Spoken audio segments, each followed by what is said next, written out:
지금 이 방송을 듣고 계신 당신, 이 장면을 한번 상상해 보세요. 때는 기원전 586년입니다. 공기 중에는 막 매캐한 연기랑 피비린내가 진동하고 있어요. 네, 아주 끔찍한 시기죠. 그렇죠. 당신이 태어나서 평생토록 알았던 세상, 영원히 안전할 거라고 믿어 의심치 않았던 그 예루살렘 성벽이 완전히 무너져 내린 겁니다. 하나님의 집이라 불리던 성전은 맹렬한 불길에 휩싸여서 잿더미가 되고 있고요. 모든 게 끝나는 순간이네요. 맞아요. 그런데 당신의 눈앞에서 벌어지는 가장 끔찍한 장면은 따로 있습니다. 바로 당신들의 왕, 그 다윗의 후손인 시드기야 왕이 겪는 일이에요. 바벨론 군대들이 왕을 붙잡아서 무릎을 꿇리고 그의 눈앞에서 그의 아들들을 처참하게 처형합니다. 네, 정말 잔혹한 역사적 사실이죠. 그리고 그 끔찍한 비극이 그게 시드기야 왕의 두 눈이 마지막으로 본 장면이 됩니다. 바벨론 군인들이 곧바로 왕의 두 눈을 무참히 뽑아버렸으니까요. 이제 왕은 쇠사슬에 질질 끌려서 낯선 제국 바벨론으로 향합니다.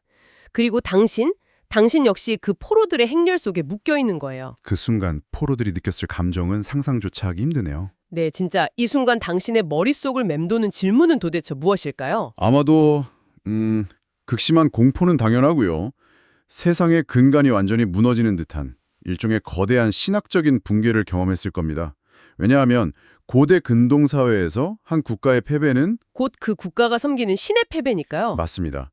자신들의 신이 졌다는 걸 의미했으니까요. 바로 그겁니다. 진짜 이 부분을 한번 곰곰이 생각해 보세요. 이스라엘 백성들에게는 흔들리지 않는 절대적인 믿음이 있었잖아요.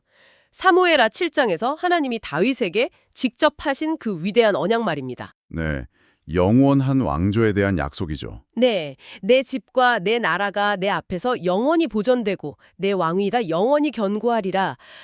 그런데 지금 그 영원하다던 왕위가 눈이 뽑힌 채 질질 끌려가고 있습니다.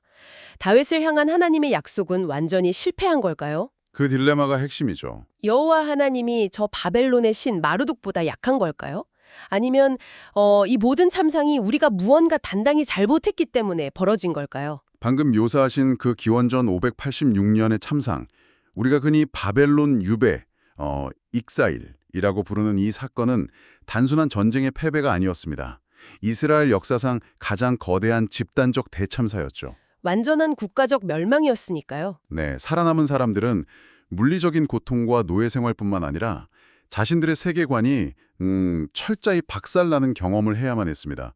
그런데 여기서 놀라운 점은 그들이 그냥 주저앉지 않았다는 거죠. 그렇습니다. 이 유배자들이 절망 속에서 그저 통곡만 한 게 아니라는 사실입니다. 그들은 불타버린 잿더미 한가운데서 자신들의 과거 기록들을 필사적으로 모으기 시작했어요. 살아남기 위해서, 그리고 우리는 대체 왜 망했는가라는 그 뼈아픈 질문에 답하기 위해서 말이죠. 여러분, 이거 봐요. 이거 진짜 놀랍지 않나요? 우리가 흔히 성경의 열왕기, 그 킹스를 읽을 때 그냥 과거의 위대한 왕들, 예를 들어 뭐 성전을 지은 솔로몬이나 영웅적인 왕들의 자랑스러운 연대기라고 생각하기 쉽잖아요. 보통 그렇게 많이들 읽으시죠. 지루한 역사책처럼요. 네, 맞아요. 왕들의 이름이 쭉 나열되니까 지루해서 덮어버리곤 하죠. 하지만 오늘 우리가 진행할 이 심층 탐구의 핵심은 완전히 다릅니다. 열왕기는 성공한 승리자들의 여유로운 기록이 절대 아니에요. 이 책은 모든 것이 불타버린 잿더미 속에서 피눈물로 써내려간 치열한 생존기입니다. 학자들이 수십 년간 이 열왕기의 구조와 문체를 깊이 연구하면서 밝혀낸 사실들이 바로 그걸 증명하죠. 오늘 살펴볼 여러 학술적 문헌들은 이 고통스러운 텍스트 이면에 얼마나 정교한 의도와 거대한 신학적 목적이 숨겨져 있는지를 잘 보여줍니다. 그러니까 여로왕기가 파편화된 역사적 사실들을 그냥 막 생각나는 대로 모아놓은 잡동사니가 아니라는 말씀이시죠? 절대 아닙니다.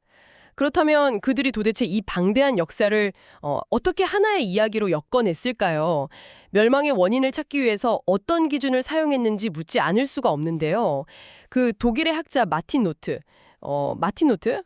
노트의 연구가 바로 이 지점에서 엄청난 통찰을 제공하잖아요. 네, 마틴 노트는 성경학계의 판도를 완전히 바꾼 기념비적인 개념을 제시했습니다.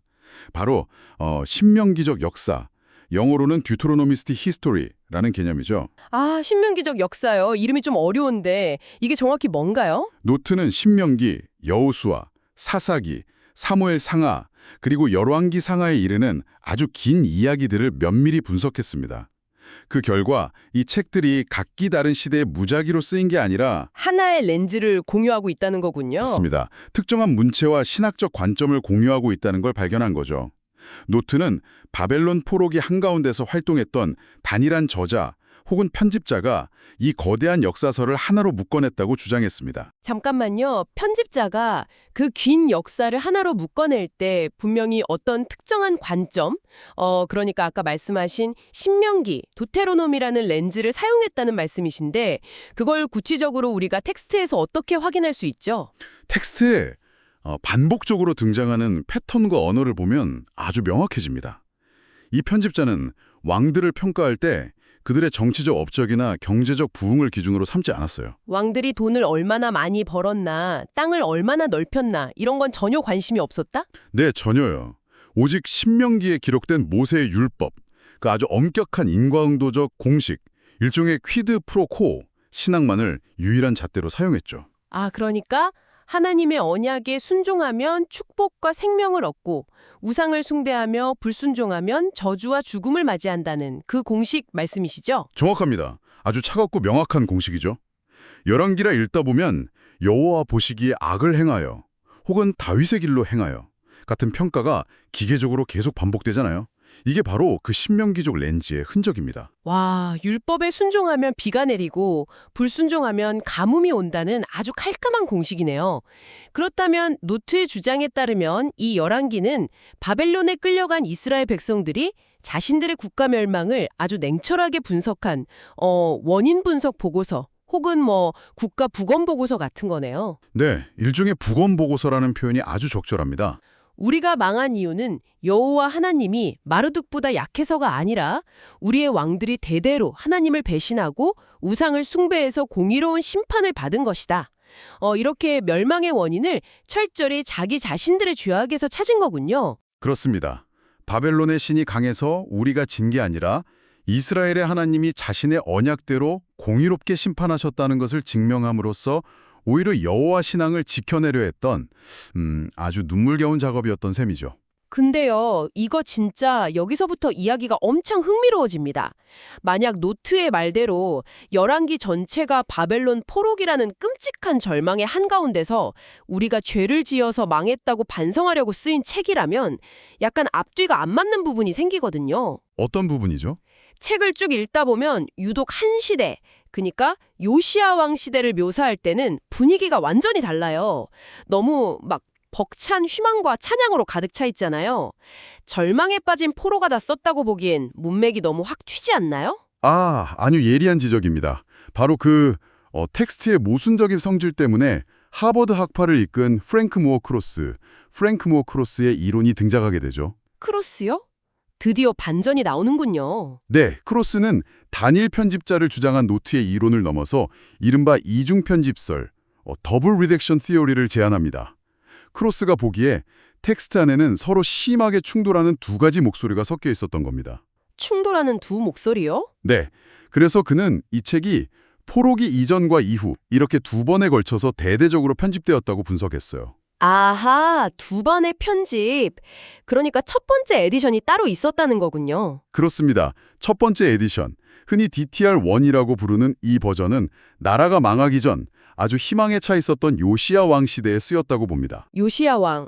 여러분 요시야 왕 기억하시죠? 낡은 성전을 수리하다가 그 먼지 쌓인 율법책을 발견하고 그 말씀을 듣자마자 자기 옷을 찢으면서 처절하게 회개했던 그 왕이잖아요. 네, 맞습니다. 국가적인 종교개혁을 일으킨 장본인이죠. 산당이랑 우상들을 싹 다 때려 부수고 그 열왕기 역사상 그 누구보다 다윗의 길로 온전히 행했던 완벽한 왕이요. 첫 번째 에디션의 편집자는 이 요시야를 진정한 제2의 다윗으로 묘사하면서 엄청난 찬사를 보냅니다. 텍스트를 보면 다윗에게 주신 그 무조건적인 은혜의 언약과 요시야의 완벽한 율법 순종이 결합되어서 위대한 부흥을 이룰 거라는 벅찬 기대감이 막 흘러넘치죠. 진짜 희망의 책이었네요. 이스라엘이 다시 통일되고 하나님의 축복이 쏟아질 거라는 강력한 선언문이었어요. 하지만 우리가 아는 실제 역사는 그렇지 않잖아요. 네, 역사의 비극이 찾아오죠. 기원전 609년에 요시야 왕이 무깃도 전투에서 이집트 파라오 군대랑 싸우다가 진짜 너무나도 허망하게 전사해버립니다. 완벽한 왕이 너무 젊은 나이에 비참하게 죽어버린 거예요. 그리고 불과 20여 년 뒤인 기원전 586년에 그 끔찍한 바벨론의 멸망이 예루살렘을 덮치죠. 네, 모든 게 무너져 내린 겁니다. 완벽한 왕도 잃고 나라도 잃고 첫 번째 에디션이 약속했던 그 벅찬 희망이 완전히 산산조각 난 거 아닙니까? 바로 그 처절한 지점에서 두 번째 편집자, 즉 바빌론 포로기에 활동했던 DTR2가 등장해야만 했습니다. 이들은 그 끔찍한 절망적인 현실 속에서 기존에 희망 찾던 역사책을 대대적으로 수정하고 업데이트해야만 했어요. 책을 뜯어 고친 거군요. 가장 시급하게 대답해야 할 거대한 질문이 생겼으니까요. 요시야 왕이 그렇게 완벽하게 회개하고 율법을 다 지켰는데 도대체 우리는 왜 망해야만 했는가? 와, 그 질문에 두 번째 편집자는 어떻게 대답하나요? 책을 어떻게 고쳤습니까? 두 번째 편집자는 멸망의 결정적인 원인을 요시야 본인이 아니라 그의 할아버지였던 므낫세, 그 므낫세 왕의 극악무도한 죄악으로 돌립니다. 할아버지 므낫세요? 네, 므낫세는 예루살렘 성전 안에 우상의 제단을 세우고 심지어 자기 아들을 불태워서 제물로 바치는 끔찍한 죄를 저질렀던 왕입니다. 두 번째 편집자는 므낫세의 죄악이 질적으로 선을 넘어버린 돌이킬 수 없는 영적 타락이었다고 강조해요. 하나님의 진노가 이미 용서의 임계점을 지나버렸다는 거죠. 잠깐만요. 저는 이 부분에서 꼭 짚고 넘어가고 싶습니다. 당신 이거 좀 이상하지 않나요?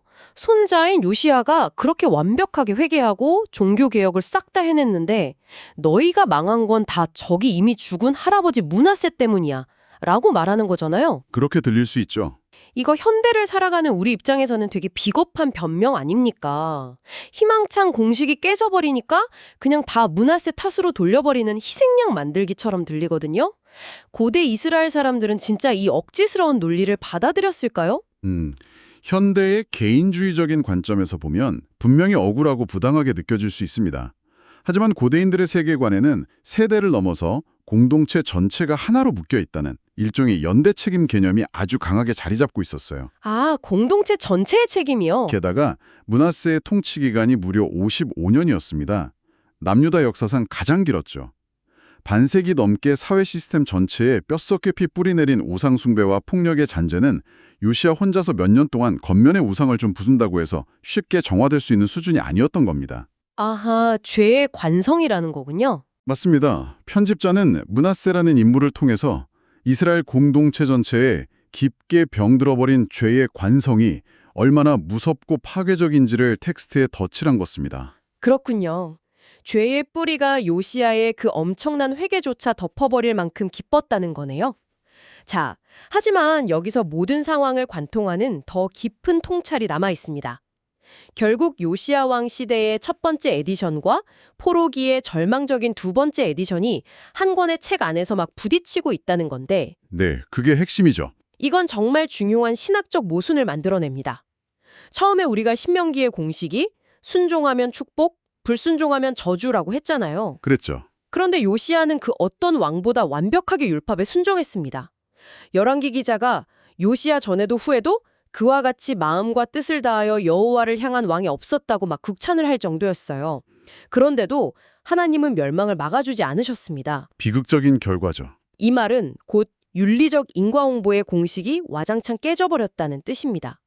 착하게 살면 복을 받는다는 세상을 설명하는 기존의 틀, 이른바 메스터 내러티브가 완전히 작동을 멈춰버린 거예요. 아주 정확히 찌르셨습니다. 바로 이 설명 불가능한 모순의 지점에서 현대학자 데이비드 잔젠, 잔재나 트라우마 이론이 강력한 빛을 발하게 됩니다. 트라우마 이론이요? 네, 잔재는 열왕기를 분석하면서 이 책이 단순히 너희가 죄를 지었으니 벌을 받는다는 차가운 윤리적 보고서가 아니라 극심한 집단적 고통을 다루는 트라우마 문학이라고 주장을 합니다. 거대한 심리적 외상, 즉 트라우마는 기존에 우리가 세상을 이해하던 방식인 메스터 내러티브를 철저히 전복시킵니다. 마스터 내러티브의 전복이라. 그러니까 설명할 수 없는 거대한 고통 앞에서는 인간이 만들어 놓은 어떤 윤리적 논리나 신학적 공식도 다 힘을 잃고 무너져 내린다는 뜻이군요. 네, 맞아요.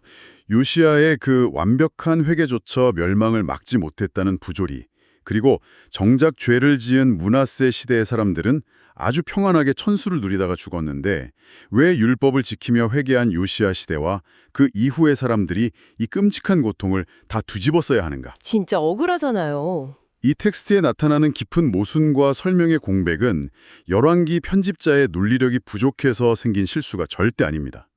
잔젠의 분석에 따르면 그것은 고통을 온전히 서사로 소화해내지 못해서 몸부림치는 포로기 공동체의 찢어진 흉터 그 자체인 거예요. 아, 흉터. 트라우마는 너무나 거대해서 인간의 언어나 윤리적 공식으로 완벽하고 깔끔하게 설명할 수가 없습니다. 그저 텍스트 안에 무너져 내린 균열과 틈새로 억눌린 신음소리로 존재할 뿐이죠. 와, 저는 이 트라우마의 흉터라는 말을 들으니까요. 아주 일상적인 비유 하나가 강력하게 떠오릅니다. 당신 이거 한번 상상해 보세요. 어떤 비유죠? 매일 밤 부모님이 막 끔찍하게 싸우면서 이혼의 위기에 처한 가정이 있어요. 10살 난 어린아이는 이 상황에 너무 무섭습니다. 아이는 생각하죠. 아, 내가 방 정리를 안 해서 내가 수학시험을 100점 맞지 못해서 엄마 아빠가 싸우는 걸까? 아이들은 종종 자기 탓으로 돌리죠. 그래서 이 아이는 부모님의 이혼을 막아보려고 필사적으로 노력합니다. 학교에서 매일 올백을 맞아오고 집안일을 스스로 완벽하게 해내고 절대 불평하지 않는 정말 완벽하고 착한 아이가 되기 위해 발버둥을 칩니다. 이게 바로 요시야 왕이 했던 완벽한 율법의 순종과 종교 개혁이죠. 아주 절묘한 연결이네요. 아이는 이 완벽한 성적표를 들고 부모님 앞에 섭니다. 이제 내가 완벽해졌으니까 우리 가족은 행복해질 거야. 그런데 부모님은 결국 이혼 서류에 도장을 찍고 가정을 산산조각 내버립니다. 슬픈 결말이네요. 그때 그 10살짜리 아이의 마음속에서 무슨 일이 일어날까요? 아이는 단순히 슬픈 것을 넘어서 세계관의 근본적인 붕괴를 경험합니다. 내가 착한 아이가 되면 축복받고 나쁜 일이 생기지 않는다는 그 원인과 결과의 공식이 산산조각 난 겁니다. 진짜 이 부분을 한번 곰곰이 생각해 보세요. 어떠한 착한 행동으로도 막을 수 없었던 거대한 붕괴, 그 이해할 수 없는 공백이 바로 586년에 이스라엘이 겪은 트라우마였던 거예요. 정말이지 텍스트의 본질을 너무도 깊게 꿰뚫어보는 훌륭한 비유입니다. 아이의 세계관이 붕괴된 것처럼 유배자들의 신학적 세계관도 완전히 붕괴되었습니다. 잔진의 연구를 더 깊이 파고들어 보면 이 트라우마는 심지어 하나님을 향한 가장 근본적이고 두려운 질문마저 던지게 만들어요. 하나님을 향한 두려운 질문이요? 네, 우리가 흔히 기적의 선지자로만 기억하는 열왕기의 엘리야와 엘리사 이야기들을 한번 유심히 보십시오. 여기서도 이 거대한 트라우마의 징후들이 곳곳에 암시되어 있습니다. 아, 북이스라엘 이야기 말씀이시군요. 그들이 사역했던 북이스라엘의 아합 왕조 시대를 보면 신명기가 경고했던 언약의 저주들이 정말 문자 그대로 끔찍하게 실현됩니다. 극심한 가뭄, 나라를 집어삼키는 기근, 적군에 의한 포위, 네, 성경에 보면 진짜 처참하죠. 심지어 굶주림에 지친 성벽 안의 어머니들이 자신의 아기를 삶아 먹는 참혹한 식인의 참상까지 기록되어 있잖아요. 아, 진짜 끔찍한 장면이죠. 이것은 북이스라엘의 왕들이 생명의 근원이신 여호와를 버리고 바알을 숭배한 결과였습니다. 그들이 풍요를 위해 선택한 바알은 사실 생명을 주는 신이 아니라 온 나라를 파멸로 몰아넣는 철저한 죽음의 신이었음을 텍스트가 아주 끔찍한 방식으로 폭로하고 있는 겁니다. 네, 그 끔찍한 죽음의 시대를 다룬 학자들의 연구를 보면 엘리야와 엘리사 시대는 결국 생명과 죽음의 치열한 대결장이었다고 묘사하죠. 선지자들은 하나님의 말씀을 통해 어떻게든 생명을 가져오려고 막 애를 썼지만 인간 왕들은 계속해서 백성들을 사망의 골짜기로 끌고 들어갔습니다. 그 끊임없는 하강 곡선이 열왕기의 특징이죠. 인간이 세운 왕과 선지자들의 한계가 너무나 극명하게, 처절하게 드러나는 거예요. 그렇기 때문에 열왕기의 마지막을 보면 실패한 인간 왕조의 잿더미 위에서 책이 너무나도 갑작스럽게 끝나버리지 않습니까? 인간에게는 그리고 인간이 만든 제도와 공식 안에는 더 이상 어떠한 자생적인 희망도 남아있지 않다는 서늘하고 뼈아픈 진실을 남긴 채 말이죠. 그렇습니다. 이것이 열왕기가 남기는 궁극적인 결론입니다. 인간이 세운 그 어떤 위대한 왕조도 심지어 다윗의 혈통이라 할지라도 완벽했던 요시야의 개혁이라 할지라도 인간 스스로의 힘으로는 우상숭배의 굴레와 그 죄의 결과인 트라우마, 이 거대한 죽음의 심판을 결코 끊어낼 수 없었다는 것이죠. 네, 절대 불가능했죠. 사실상 인간이 통치하는 역사 자체의 완벽한 파산 선고이자 종말을 선언하는 셈입니다. 자, 앙신, 이제 우리는 파편처럼 흩어져 있던 이 모든 단서들을 모아서 거대한 전체 그림을 보아야 합니다. 여러분, 제가 늘 흥분하면서 강조하는 지점이 바로 여기예요. 네, 가장 중요한 포인트죠. 성경은 그저 도덕적으로 착하게 살면 복받는다는 파편적인 교리책이 아닙니다. 이스라엘의 파멸을 기록한 우울한 일기장도 아니고요. 성경은 이 모든 절망과 흉터를 딛고서 예수님께로 이끄는 하나의 토일된 이야기, 즉 유니파이드 스토리입니다. 이 점이 바로 열왕기의 트라우마 문학이 지니는 가장 아름다운 역설이라고 할 수 있겠네요.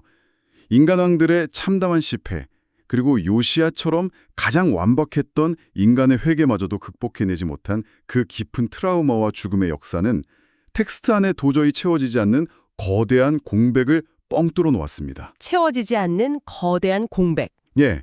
그리고 이 빈 공간은 독자들로 하여금 이스라엘과 온 인류가 진정으로 기다려야 할 분이 과연 누구인지를 간절히 갈망하게 만들죠. 우리의 죄와 고통, 이 지독한 트라우마의 악순환을 근본적으로 끊어내실 단 한 분, 바로 진짜 왕, 더 트루킹 말입니다. 실패한 인간 왕조의 잿더미 속에서 피눈물을 흘리며 이 뼈아픈 역사를 기록했던 바벨론의 유배자들은 그 절망의 틈새로 아주 희미하게 남아 이 진짜 왕을 대망할 수밖에 없었던 겁니다.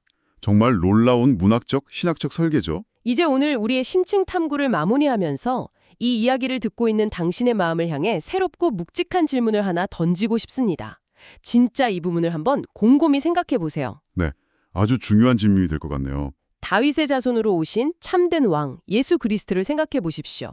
그분은 저 높고 안전한 화려하고 빛나는 왕좌에 편안히 앉아서 실패한 우리의 역사를 차갑게 심판하신 분이 아닙니다. 율법의 잣대만 되시는 분이 아니죠. 기원전 586년 예루살렘의 그 불타는 잿더미처럼 세상의 가장 깊은 고통과 트라우마, 그 끔찍한 십자가의 저주 한가운데로 직접 뛰어들어 오신 분이에요. 고통 속으로 직접 들어오셨죠. 바벨론으로 쇠사슬에 묶여 끌려가면서 눈이 뽑힌 채 절망하던 그 포로들처럼 진짜 왕이신 그분 스스로가 발가벗겨진 채 채찍에 맞고 사람들에게 버림받고 철저한 죽음의 유배지로 들어가 자신을 온전히 내어주셨습니다. 우리가 우리의 행위로 복을 받아내려는 인과응보의 공식이 산산조각 나버린 바로 그 자리, 그 깊은 트라우마의 흉터 위에서 조건 없는 은혜의 왕이 통치하기 시작하는 것이죠. 그렇다면 당신은 어떠신가요? 지금 당신의 삶에서 당신이 필사적으로 붙잡고 있는 당신만의 그 공식은 무엇입니까? 아, 내가 더 열심히 일하면 성공할 거야. 내가 좋은 사람이 되면 내 삶에는 나쁜 일이 일어나지 않겠지. 혹시 마치 요시야처럼 그 공식을 지키기 위해서 발버둥 치고 있지는 않습니까? 우리 모두 그런 공식을 하나씩은 가지고 있죠. 하지만 만약 당신이 모든 것을 올바르게 해냈음에도 불구하고 당신만의 예루살렘 성벽이 무너져 내린다면 어떨까요? 이 열왕기의 메시지가 우리에게 말해주는 놀라운 진실은 이것입니다. 어쩌면 당신이 세워둔 그 공식이 박살나는 붕괴의 순간, 당신 삶의 잿더미 한가운데가 가장 은혜로운 장수가 될 수 있다는 거네요. 맞습니다. 착한 행동을 보상해주는 심판관이 아니라 당신의 흉터 속에서 함께 고통받으며 그 저주를 생명으로 바꾸실 진짜 왕을 만나게 되는 유일한 장소일지도 모릅니다. 정말 깊은 위로가 되는 통찰입니다. 오늘 밤 이 열왕기의 눈물과 흉터가 당신에게 깊은 여운으로 남길 바랍니다. 오늘의 심층 탐구는 여기서 마칩니다. 다음 시간에 다시 뵙겠습니다.